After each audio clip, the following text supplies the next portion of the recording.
સોમેશ્વર યુવક મંડળ જાગનાથ કા રાજા શ્રીજીનો તહેવાર આવી રહ્યો છે, શ્રીજીનો પર્વ આવી રહ્યો છે, ગણેશ ચતુર્થી આવી રહી છે, તેના જ કારણે તમામ લોકો ગણેશજીની પ્રતિમાને લાવતા હોય છે.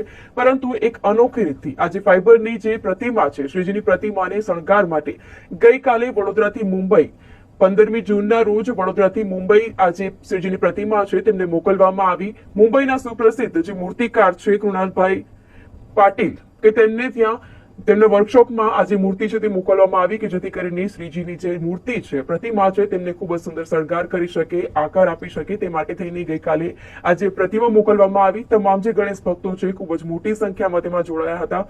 જેમ કે વાત કરી, ગણેશ ચતુર્થી આવી રહી છે, તમામ લોકોમાં ખૂબ જ ઉત્સાહ હોય છે અને ખાસ કરીને વડોદરામાં એટલે કે સંસ્કારી નગરી સાથે સાથે તહેવારોની પણ નગરી કહેવામાં આવે છે. ગણેશ ચતુર્થીને લઈને મોટી મોટી પ્રતિમાઓ લાવવામાં આવતી હોય છે, પણ આ એક ફાઈબરની જે શ્રીજીની પ્રતિમા છે તેમને ખૂબ જ સુંદર શણગાર કરવા માટે થઈને આ જે પ્રતિમા છે ગઈકાલે વડોદરાથી મુંબઈ મોકલવામાં આવી હતી.